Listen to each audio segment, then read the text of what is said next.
Vamos a continuar este cuarto vídeo del tema 2 y vamos a analizar un poco la estructura de la cuenta de resultados que de alguna forma o los formatos de presentación que os podemos encontrar en las cuentas de resultados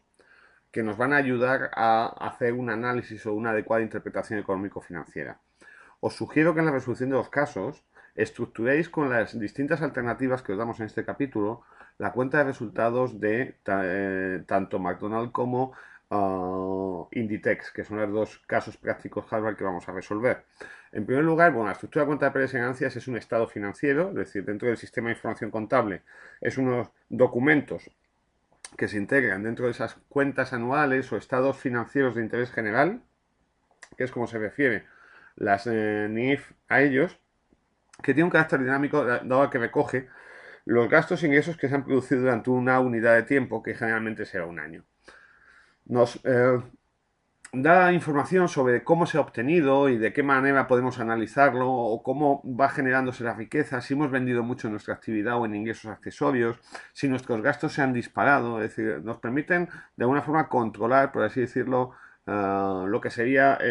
un poco la velocidad a la que se conduce nuestra empresa y lo que estamos haciendo con ese patrimonio neto que estamos gestionando con los distintos hechos económicos y contratos que firmamos con terceros y que estamos llevando del presente al futuro. Es una forma bastante dinámica de analizar qué es una gestión empresarial en base a la información contable. Bueno, en primer lugar, los distintos modelos, repito, de alguna forma parten de esta estructura, que es que el resultado de explotación que procede, como ya hemos visto básicamente, de las ventas o el importe neto de cifra de negocios, menos los gastos de explotación, menos otros gastos anexos a la explotación, como pueden ser los gastos generales, me da el resultado de actividades ordinarias unido al resultado financiero, es decir, diferencia entre ingresos y gastos. El resultado extraordinario excepcional, unido a ese resultado de actividades ordinarias, me da otro subtotal que es el beneficio antes de impuestos. Luego, de alguna forma, me está dando una información que posteriormente veremos, sobre todo, y os aconsejo que leáis muy atentamente. Al final de este tema hay un caso práctico muy detallado en el que hay un montón de ejemplos en el que sobre el mismo ejemplo se utilizan los distintos formatos y se calculan estos valores. Luego, repito, mi consejo es que después de ver este vídeo vayáis a la última apartado de este tema 2 y veáis un poco lo que es el ejemplo práctico completo con los distintos formatos de presentación. Habíamos llegado, bueno, pues al resultado del ejercicio y, bueno, el resultado de explotación nos indica que es la diferencia entre ventas e ingresos accesorios a explotación y los gastos de explotación junto con otros gastos ajenos a la explotación o gastos generales. El resultado financiero es diferencia entre ingresos financieros menos gastos financieros y la suma de estos dos subtotales es el resultado de actividades ordinarias. El resultado extraordinario excepcional son ingresos excepcionales menos gastos excepcionales y, lógicamente, a ese resultado de actividades ordinarias le sumamos el resultado excepcional o extraordinario y obtenemos beneficio antes de impuestos. Y, lógicamente, el return on earning o el resultado retenido del ejercicio o el beneficio del ejercicio se obtiene de restar a ese beneficio antes de impuestos, lo que sería el gasto por impuesto de beneficios. Bueno, viendo lo que sería este ejemplo, tenemos la cuenta de gastos e ingresos, pues con distintas partidas, y vamos a presentar esos subtotales, por así decirlo, atendiendo a la presentación. Si os fijáis, en este caso, el resultado positivo de explotación se obtiene restando los 75.000, lo que serían los 55.000 de gastos. El resultado financiero en este caso es negativo, dado que los ingresos son de 2.000 frente a unos gastos de 5.000 y aparece en la parte derecha de la pantalla. Luego tengo un resultado positivo de explotación de 20 menos 3.000 de resultado financiero negativo. El beneficio de actividades ordinarias es, una vez remunerado, todo lo que serían tanto la participación de proveedores, acreedores, como lo que sería la remuneración de los intereses ajenos que han hecho posible, en este caso, la fabricación de mis productos, me dice el beneficio de actividades ordinarias o lo que sería el resultado de mi actividad, al que le sumaría el extraordinario o excepcional positivo de 3.000 y me daría un beneficio de 20.000 unidades antes de impuestos, a los que minorados por el impuesto de beneficios obtendrías el resultado o el beneficio, el concepto de resultado retenido del ejercicio, que en este caso ascendería a 16.000. Respecto a este análisis, bueno, pues por así decirlo, que sería el análisis básico de la cuenta o la estructura que presenta una cuenta de resultados, vamos a ver otras alternativas, otras estructuras que se definen a partir de ahora, repito, y que yo creo que mejor casi, vamos a pasar brevemente por ellas. Mi consejo es que estudiéis detalladamente un poco las conversiones de unas a otras mediante el ejemplo del final del capítulo. Bueno, la primera, simplemente, si os fijáis, aparece en un formato escalar, es decir, me va diciendo las ventas netas de descuentos, el margen bruto sobre ventas, el beneficio neto de explotación y el beneficio después de impuestos y el beneficio retenido. Esta estructura, de alguna forma, tanto en valores como en porcentajes, me dice de qué manera se está produciendo mi beneficio y a qué es debido, y me permite tomar decisiones, por ejemplo, de incrementar lo que sería los precios de ventas, y mi problema es simplemente de beneficio de explotación, intentar controlar el coste de las compras si resulta que el margen es muy bajo, es decir, una serie de decisiones que son relevantes desde el punto de vista de gestión y que de alguna forma, bueno, pues recogen algunos conceptos que ya hemos visto. El coste de mercancía vendida, que ya hemos visto que recoge los gastos, que serían compras más variación de existencias, y que sería, por así decirlo, el gasto que se produce asociado a la entrega de productos que he vendido. El margen bruto de explotación, diferencia entre las ventas netas y el coste de la mercancía vendida. Y el margen neto de explotación, lógicamente, es el que se obtiene de restar a ese margen neto los gastos de explotación generales o gastos generales. Bueno, en general, bueno, pues tenemos varias definiciones. La segunda estructura, si os fijáis, es una estructura que hace referencia, sería una clasificación por funciones. Por funciones o departamentos, para que nos entendamos, aquí aparecería la contribución en este caso. Fijaos, ventas netas sería la contribución que tendría el departamento comercial, el coste sería el departamento de compras, los gastos comerciales asociados un poco al marketing y, por ejemplo, lo que serían los gastos de administración, que serían, por así decirlo, los servicios generales, que estarían también de alguna forma representados. Luego, esta segunda estructura, mientras que la primera está teniendo una naturaleza del gasto del ingreso, podemos decir que esta segunda clasificación es una clasificación funcional en la que se relacionan los ingresos y los gastos con los departamentos dentro de la organización o las funciones que los generan, lógicamente, para el gestor y le permite hacer una gestión por objetivos, por ejemplo, de cada uno de sus responsables. Por así decirlo, la tercera estructura, de alguna forma, bueno, pues representa desde el punto de vista del análisis de costes, pues representa lo que serían costes fijos y costes variables como una herramienta básica para la decisión de, por así decirlo, optimizar la producción.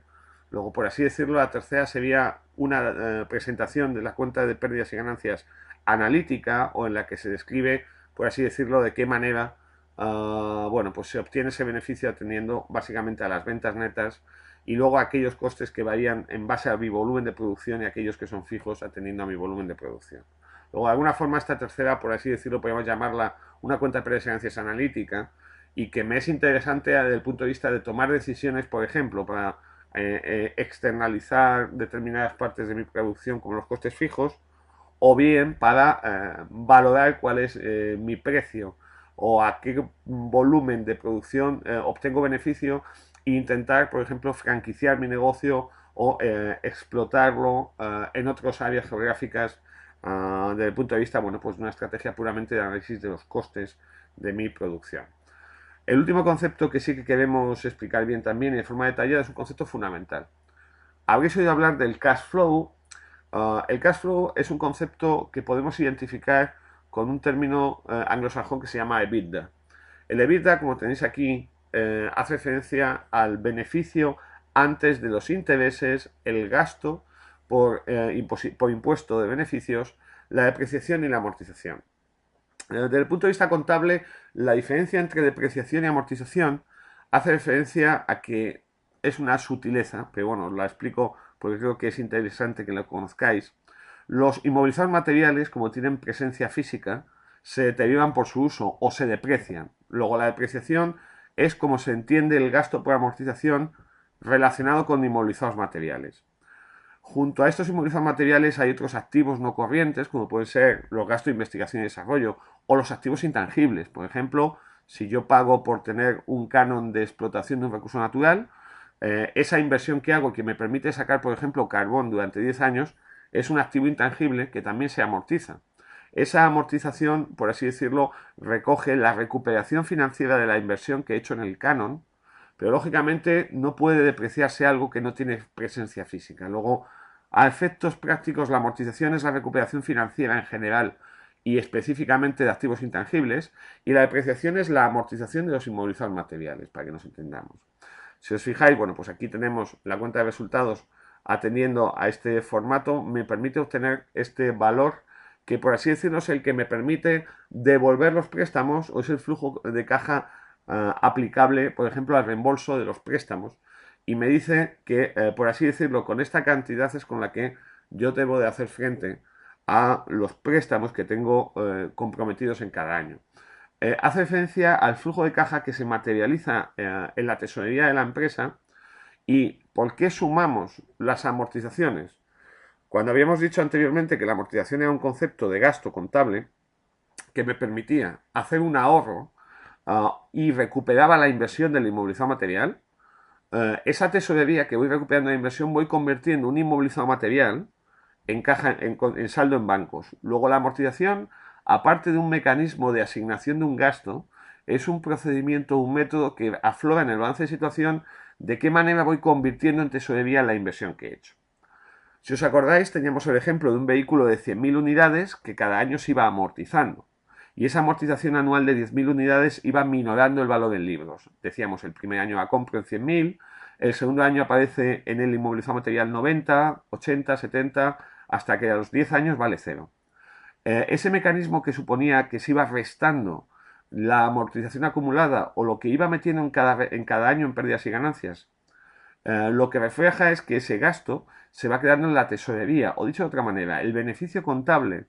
se minora en ese gasto que no es un pago, o dicho de otra manera, la amortización acumulada del activo se invierte en la tesorería del negocio desde un punto de vista conceptual, o dicho de otra manera,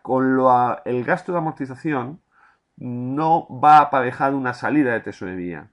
O dicho de otra manera, yo cuando he acabado de recuperar la inversión, si quiero seguir fabricando, podría, por ejemplo, hacer un arrendamiento, un alquiler y seguir utilizando una nueva maquinaria. Luego la amortización, por así decirlo, es la recuperación financiera de los activos no corrientes